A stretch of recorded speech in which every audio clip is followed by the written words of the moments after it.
நம்பிக்கையோடு முன்னேறினா மழையும் நம்ம காலுக்கு கீழே தான்ப்பா அப்படின்னு சொல்லக்கூடிய அளவுக்கு தன்னம்பிக்கை தைரியம் படைத்தவங்க மீன ராசிக்காரங்க. குரு பகவானை அதிபதியாக கொண்டவங்க. இதனால தான் எல்லாருக்குமே நல்லது நினைப்பாங்க. நவ கிரகங்களிலேயே முழு சுபத்துவம் படைத்தவர் யாருன்னா குரு பகவான் இல்லைங்களா? அவர் அதிபதியாக கொண்டதுனால தான் மீன ராசி இன்னும் ஒரு சில விஷயங்கள்ல எல்லாருக்கும் வழிகாட்டியா இருக்காங்க. தான் எவ்வளவு கஷ்டப்பட்டு இந்த நிலைமைக்கு வந்திருக்கோமோ அதை மற்றவங்க கஷ்டப்படாம அந்த இடத்துக்கு வரதுக்கு உதவியும் பண்ணுவாங்க. தாங்கிட்ட இருக்கிறத அள்ளி கொடுத்துட்டு திரும்பி பார்க்காம வரக்கூடியவங்க தான் இவங்க. கொடுத்து சிவந்த கரங்களுக்கு சொந்தக்காரர்கள் அப்படின்னாக்கா மீன ராசிக்காரங்க தான். நீங்க கை தட்டி சொல்லலாம், எப்பேற்பட்ட கஷ்டம் இருக்கட்டும், எப்பேற்பட்ட நஷ்டம் இருக்கட்டும், யார்கிட்டையுமே சொல்லவே மாட்டாங்க. கடவுள் நம்பிக்கை மட்டுமே இவங்களுக்கு பிரதானமான ஒரு விஷயங்க. அதே வேளையில அடுத்தவங்களை நம்பி எந்த காரியத்திலும் இறங்க மாட்டாங்க. அப்ப யாரையும் நம்பாதவங்க இந்த மீனராசிக்காரங்களா அப்படின்னா அதுவும் கிடையாதுங்க. நம்பி நம்பி ஏமாந்து போனவங்க தான் இவங்க. ஆனா ஏதாவது ஒரு வேலையை செய்யணும்னா மட்டும்தான், காரியங்களுக்கு மட்டும்தான் யாரையும் நம்ப மாட்டாங்க. அதாவது அடுத்தவங்க கிட்ட எந்த ஒரு காரியத்தையும் ஒப்படைக்க மாட்டாங்க. நானே செஞ்சுக்கிறேன் அப்படிங்கிற மாதிரி. அதே போல உங்களுக்கு செய்யணுமா, கொடுங்க, நானே செஞ்சு கொடுக்குறேன். இதுதான் மீனத்துடைய குணம். இப்படிப்பட்ட குணநலங்களோடு வளம் வரக்கூடிய நம்முடைய மீன ராசிக்கு ஏமா அவ்வளவு கஷ்டம், தப்பு தண்டா பண்றாங்க, கெட்டதை பண்றாங்க, அடுத்தவங்களுடைய வாழ்க்கையை கெடுக்கிறாங்க, அவங்க எல்லாம் நல்லா இருக்காங்க, ஆனா இதுல கடுகு அளவு கூட மற்றவங்களுக்கு கெடுதல் நினைக்காத மீனம் ஏன் இவ்வளவு அவஸ்தப்படுது?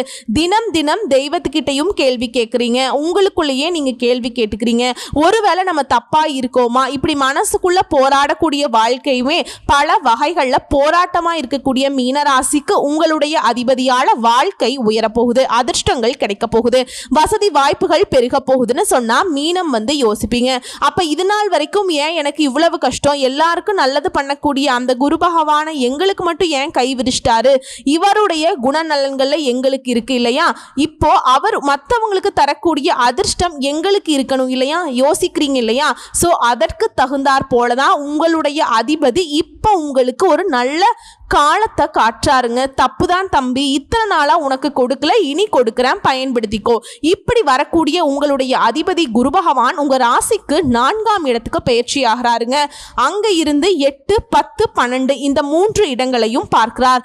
நீண்ட காலமாக உங்க வாழ்க்கையில இருக்கக்கூடிய பிரச்சனை, சிக்கல் எல்லாமே இந்த 3 இடங்களை குரு பகவான் பார்க்கிறதுனால மனம் மகிழ்ச்சி அடையும், ஆன்மீகத்துல நாட்டம் அதிகமாகும், தொழில அலைச்சல் இருந்தாலும் காரியங்கள் வெற்றி இருக்கும். புரியுதுங்களா? அதே போல வம்பு வழக்கு கோர்ட்டு கேஸ்னு ஏதாவது ஒரு பிரச்சனையில அலைஞ்சிட்டு இருந்தீங்கன்னா அது உங்களுக்கு சாதகமான தீர்ப்பை கொண்டு வரும்.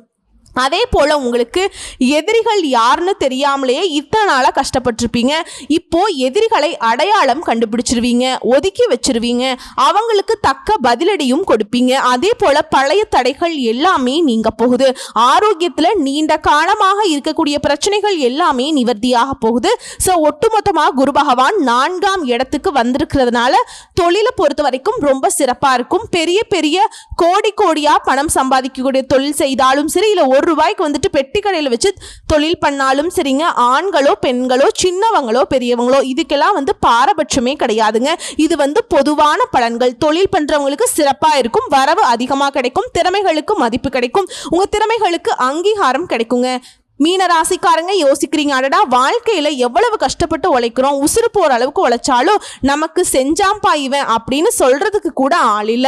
வீட்லயும் சரி வெளியிலையும் சரி எல்லாமே நம்ம கிட்ட இருக்கக்கூடிய உழைப்பை மட்டும் உறிஞ்சிக்கிறாங்க, நமக்கு ஒரு அங்கீகாரமும் கொடுக்க மாட்டேங்கிறாங்களே. இப்படி அவதிப்பட்ட மீனத்திற்கு உங்களுடைய திறமைக்கு ஏற்ற அங்கீகாரம் கிடைக்கும். சமுதாயத்துல பெயர் புகழ் எல்லாமே அதிகரிக்க போகுது. உங்களுடைய வாழ்க்கையில இனி சுபகாரியங்கள் எல்லாமே நிறைவேற போகுது. வீடு நிலம் ஆபரணம்னு சொல்லி சொத்து சேர்க்கையும் இருக்க போகுது. வசதி வாய்ப்புகள் கூட போகுது. சமுதாயத்துடைய செல்வாக்கு உயரப்போகுது. உத்தியோக பணிகள் இருக்கீங்க அப்படின்னா அரசாங்கத்துறையோ தனியார் துறையோ ஆண்களோ பெண்களோ திடீர் அதிர்ஷ்டம், பதவி உயர்வு, சம்பள உயர்வு இதெல்லாம் கிடைக்க போகுதுங்க. சிம்பிளா சொல்லணும்னா ஜாக்பாட் அடிக்க போகுதுன்னு வச்சுக்கோங்களேன். ஏன்னா சிலருக்கு திடீர்னு ஜாக்பாட் அடிக்கும். அடிமை தொழிலிருந்து விலகி புதிய தொழில் தொடங்கக்கூடிய வெற்றி பெறுவதற்கான வாய்ப்பு இருக்கு. சொல்லுவாங்க இல்லையா, ரொம்ப நாளா ஒருத்தர் கீழே வேலை பார்த்துட்டு இருக்கேன்ப்பா, எனக்கு இதில் விருப்பமே இல்லை, சொந்தமாக தொழில் தொடங்கணும் அப்படின்னு ரொம்ப நாள் ஆசை. இப்படி உங்களுடைய ஆசைகள் எல்லாமே நிறைவேறுவதற்கான வாய்ப்பு கிடைக்கும். ரியல் எஸ்டேட், ஏற்றுமதி இறக்குமதி தொழிலில், இடைத்தரகர், இது சம்மந்தப்பட்ட தொழிலில் பிரம்மாண்டமான வெற்றி, முன்னேற்றம் எல்லாமே கிடைக்க போகுதுங்க.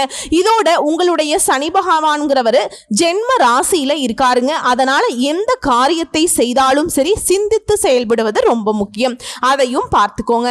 அதுதான் குரு தான் நமக்கு துணையாக இருக்காருன்னு நினச்சிட்டீங்க, கரெக்ட் தான், இல்லைன்னு சொல்லல. ஆனா குருவை பொறுத்த வரைக்கும் சுபத்துவம், சனி பகவான் பொறுத்த வரைக்கும் இப்ப நமக்கு பாதகமான விஷயத்துல நிக்கிறார். இவர் என்ன பண்ணுவார், பார்த்துக்கிட்டே இருப்பாருங்க. என்னதான் உங்க குரு பகவான் உங்களுக்கு கொடுத்தாலும் நான் இருக்கேன்ல அப்படின்னு சொல்லிட்டு தட்டி விடுறதுக்கு, தட்டி படிக்கிறதுக்கும் ரெடியா இருப்பாருங்க. அப்ப என்ன பண்ணணும்னா திட்டம் போட்டுக்கணும். இந்த பக்கம் போனா இந்த பக்கம் வரலாமா, அந்த பக்கம் போனா அந்த பக்கம் வரலாமா, இதை செஞ்சா அதுக்கான பலன் என்ன அப்படிங்கிற மாதிரி திட்டமிடுதல் இருந்தா மட்டும்தான் சாமர்த்தியமா வரக்கூடிய வாய்ப்புகளை கரெக்டா பயன்படுத்தி நம்ம பாதுகாப்பா ஒரு உயர்வுக்கு போக முடியும்.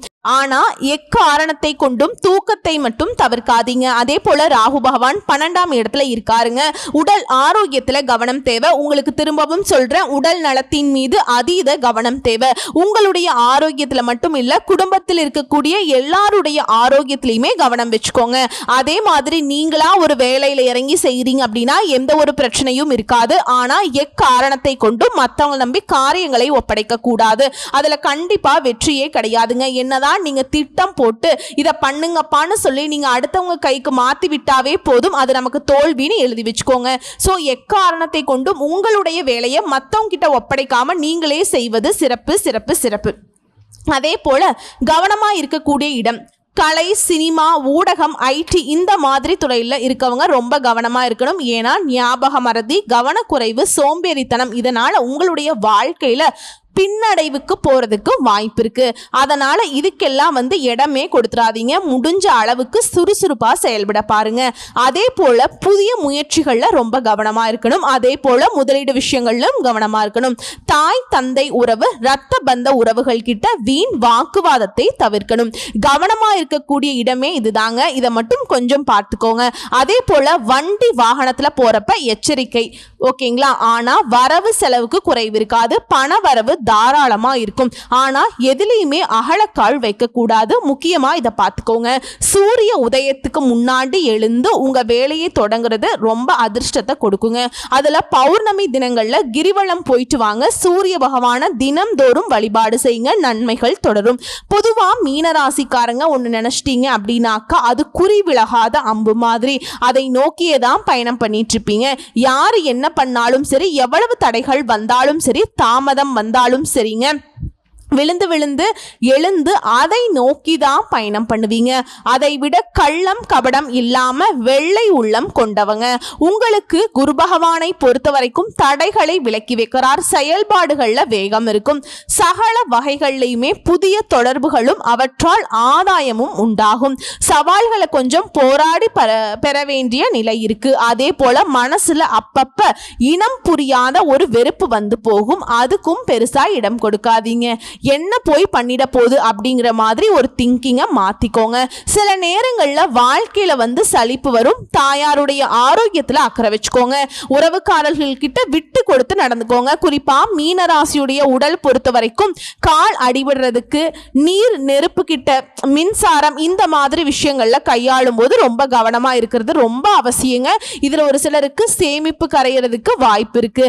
அதுதான் தேவையில்லாத செலவு பண்ணாம இருக்கணும். என்னமா சொல்ற, ஃப்ரெண்ட்ஸ் தானே, எல்லாமே அவங்க கிட்ட எப்படி கவனமா இருக்கிறது அப்படின்னாக்கா இப்ப உங்களுக்கு தெரியாதுங்க. அவர்களே உங்களுடைய வளர்ச்சியை கண்டு பொறாமைப்படக்கூடியவர்களா தான் இருப்பாங்க. கவனமா இருந்துக்கோங்க. உங்களை பத்தி தேவையில்லாததை பேசுவாங்க. அதுக்கு செவிசாய்க்காதீங்க. யார் என்ன பேசினா என்ன, உங்களுக்கு தெரியும். உங்க மனசாட்சிப்படி நடந்துக்கோங்க. நீங்க ரொம்ப நல்லவங்க. அதே போல மீனராசிக்காரங்க மற்றவங்களை பாராட்டணும்னு நினைச்சிடாதீங்க. ஒரு நாளும் அது நடக்காது. சாகுற வரைக்குமே நம்ம என்ன செய்தாலும் பண்ணினாலுமே நமக்கு அதற்கான அங்கீகாரம் கிடைக்காது. அதே போல இரவு நேர பயணங்களை தவிர்க்கணும். வீடு மனை வாங்குறதுல விற்கிறதுல ரொம்ப கவனமா இருக்கணும். மற்றபடி பயணங்கள் உண்டு, அவற்றால ஆதாயம் ஏற்படும். எல்லா வகைகள்லையுமே செல்வாக்கு அதிகமாகும். உத்தியோகத்துல முன்னேற்றம் இருக்கும். நீங்க எதிர்பார்த்த பதவி சம்பள உயர்வு உரிய நேரத்தில் வந்து சேரும். சிலருக்கு வெளி நிறுவனத்தில் புதிய வேலை வாய்ப்பு தேடி வரும். அதுபோல மறைமுக பணவரவு இருக்கு. எதிர்ப்புகளை தாண்டி முன்னேறுவீங்க. எல்லா வகையிலுமே வெற்றிகள் கிடைக்கும். யோகமும் கூடி வரும். இதோட எப்பெல்லாம் நேரம் கிடைக்குதோ அப்பெல்லாம் ஆரோக்கியத்துக்கு கொஞ்சம் நேரம் ஒதுக்குங்க. யோகா பண்றது, தியானம் பண்றது, இது மாதிரி. அடுத்ததான் அரசியல்வாதிகளை பொறுத்த வரைக்கும் ஆதாரம் இல்லாம யாரையும் பேசிடாதீங்க, விமர்சனம் பண்ணிடாதீங்க. அது தேவையில்லாத பிரச்சனையை கொண்டு வந்து விட்டுரும். ஓகேங்களா? உங்க வார்த்தைக்கு மரியாதை கொடுங்க. அதிகார பதவியில உட்காருவீங்க. குடும்ப சந்தோஷம் இருக்கும். ஞாபக மறதியால விலை உயர்ந்த பொருட்களை இழக்கிறதுக்கு வாய்ப்பு இருக்கு. அதனால பார்த்து சூதானமா வச்சுக்கோங்க. உங்களுடைய ஆளுமை திறன், நிர்வாக திறமை எல்லாமே அதிகமாகும். அழகு, அறிவு கூடும். புதிய வேலை கிடைக்கும். வேலையில பதவி முன்னேற்றம் கிடைக்கும். குடும்பத்துல சுப நிகழ்ச்சிகள் ஏற்பாடாகும். குழந்தை பாக்கியம் இல்லாதவங்களுக்கு அந்த பாக்கியம் கிடைக்கும். பண வரவு திருப்திகரமா இருக்கும். எதிர்பார்த்த உதவிகள் கிடைக்கும். விஐபிகள் அறிமுகமாவாங்க. பேச்சுல உங்களுக்கு ஒரு கம்பீரம் இருக்கும். வியாபாரம் செய்யறவங்களுக்கு வியாபாரத்தை விரிவுபடுத்துவீங்க. லாபத்தை பெருக்குவீங்க. வாடிக்கையாளர்களை அதிகப்படுத்த புதிய அணுகுமுறைகளை கையாளுவீங்க. புதிய வேலையாட்கள் கிட்ட தொழில் ரகசியங்களை சொல்லாதீங்க. ஏன்னா மீனராசியை பொறுத்த வரைக்கும் எந்த துறைகள்ல இருந்தாலும் சரி, யாராக இருந்தாலும் சரி, கண் திருஷ்டி அதிகங்க. உங்களுடைய வளர்ச்சியை கண்டு ரொம்ப இது பண்ணுவாங்க. நீங்க வளரவே கூடாது. நிறைய பேர் சுத்திட்டு தான் இருக்காங்க. பார்த்து சூதானமா இருந்துக்கலாங்க. உத்தியோக பணிகள்ல வேலை சுமை இருக்கும். உங்களுக்கு எதிராக சிலர் சூழ்ச்சி வலையை விரிப்பாங்க. மேல் அதிகாரிகள் கிட்ட மனஸ்தாபங்கள் வரும். பணியிடங்கள்ல திடீர் இடமாற்றம் கொடுப்பாங்க. ஆனா அதுவே உங்களுக்கு சாதகமான நிலையில தான் இருக்குங்க. இன்னொரு விஷயத்த குறிப்பிட்டு சொல்றேங்க, மீனராசிக்காரங்க, உங்களுக்கு யாரெல்லாம் கெடுதல் நினைக்கிறாங்களோ அவர்களால உங்களுக்கு அது நல்லதாவே மாறிடும். தீங்கு நினைத்தாலே போதும், மீனத்திற்கு அவங்க கண்டிப்பா சீரழிவாங்க. அது ஞாபகம் வச்சுக்கோங்க. இதை தாண்டி கணினி துறையில இருக்கீங்க, வேறு ஒரு நல்ல நிறுவனத்துல வேலை செய்றீங்க அப்படின்னீங்கன்னா உங்களுக்கு பதவி உயர்வு கிடைக்குங்க. உயர்கல்வி படிக்கணும்னு நினைக்கிறீங்களா? அந்த முயற்சியில இருக்கிறீங்களா? அதுவும் உங்களுக்கு சாதகமான அதிர்ஷ்டத்தை கொண்டு வருங்க. அது உங்களுடைய எதிர்காலத்துக்கு நல்லது. கலைத்துறையில இருக்கவங்களுக்கு மூத்த கலைஞர்களுடைய ஆதரவு கிடைக்கும். உங்களுக்கு வரக்கூடிய சிறிய வாய்ப்பாகவே இருந்தாலும் சரி, கரெக்டா பயன்படுத்திக்கோங்க. எல்லாத்துலயுமே வெற்றி கிடைக்கும். ஸோ ஒட்டுமொத்தமா குரு பெயர்ச்சிங்கிறது மீனராசிக்காரர்களுக்கு தடைகளை தாண்டி வெற்றி கனியை சுவைக்க வழிவகை செய்யும். சோ உங்களை பொறுத்த வரைக்கும் இந்த குரு பகவான் தரக்கூடிய வாய்ப்புகள் நினைச்சிருக்க குரு பகவானை வியாழக்கிழமைகள்ல போயிட்டு வழிபாடு செய்யுங்க. அதே போல இல்லாத ஏழை எளிய மக்களுக்கு உங்களால முடிஞ்ச உதவியை செய்யுங்க. குறிப்பா பார்வை அற்ற மாணவர்களுக்கு வளர்ச்சிக்கு உதவி அந்த மாதிரி பண்ணலாங்க. பொருளுதவியா பண்ணலாம், பண உதவியா பண்ணலாம், இல்லை ஏதாவது ஒரு வகையில உதவி செய்யுங்க. அது உங்களுக்கு எங்கும் வெற்றி, எதிலும் வெற்றியை கொண்டு சேர்க்கும். ஸோ ஒட்டுமொத்தமா குரு பகவான் மீனராசிக்காரர்களுக்கு மீள முடியாத கஷ்டங்களில் இருந்து மீண்டும் வரதுக்கு ஒரு வழியை கொடுத்திருக்காருங்க. பார்த்து பயணம் பண்ணுங்க, பயன்படுத்திக்கோங்க. வாழ்த்துக்கள். குரு பகவானை துணை. நன்றி, வணக்கம்.